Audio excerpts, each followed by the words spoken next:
Kahit may bagyo ay tuloy ang press presentation ng Miss Philippines Earth 2025 dito sa Lime Hotel and Resort, Manila. Rain or rain, may bagyo man o wala, tuloy ang event. Nandito tayo sa Lime Resort, Lime Hotel Resort sa may Pasay para sa Miss Philippines Earth 2025 Media Conference. Nakita ko na yung kasama ko, so basang-basa sa ulan. Yan, nasa loob na ako. Ayun, pasok mo. Dito kami sa first floor. Ngayong araw nga ipapakilala ang mga kandidata na lalaban sa Miss Philippines Earth 2025. Narito na sa venue ang mga kasamahan ko sa mundo ng pageantry. Ang mga pageant media. Nag-set up na ako dito. Kanya-kanya na ngang pwesto ang mga pageant media, press from other networks and TV stations. A few moments later. Ilang saglit lang ay nagumpisa na ang press presentation ng Miss Philippines Earth 2025. Waiting any longer. So get those cameras ready and start spotting your early favorites. Don't forget, you'll be casting your votes later for the Media's Choice Awards. Shooting in fabulous swimsuits designed by Ricky Abad, here are the official delegates of Miss Philippines Earth 2025!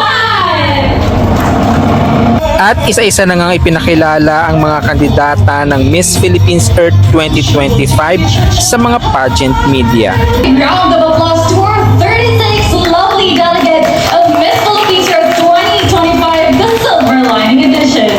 Bumoto kami mga pageant media ng 3 kandidata para tanghaling Darling of the Press. Arian Thea Solomon Santos, your morning to 25 amazing years of beauties for a cause. Until next time, let's all keep doing our part to care for and protect Mother Earth. Isang makakalimutan araw, Pilipinas! Tapos na ang press presentation ng Miss Philippines Earth 2025 dito sa Lime Hotel and Resort sa Pasay City. A few moments later. Kain muna kami for lunch.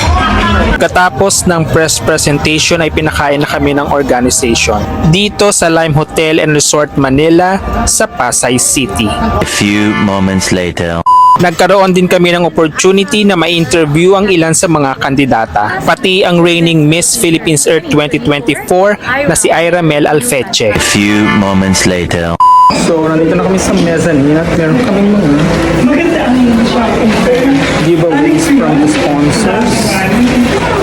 Pakita ko lang yung labas ng hotel.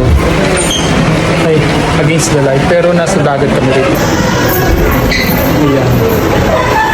Ang Manila Bay.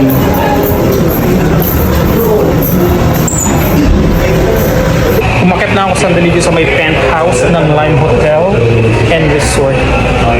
So ayan, nasa pinakataas ako ng hotel. Hindi pwede lumabas kasi naulan. Baka makidatan yung ko. Ayan, tapos na yung event ko dito sa Lime Hotel and Resort sa may Pasay City. Bali, uwi na ako.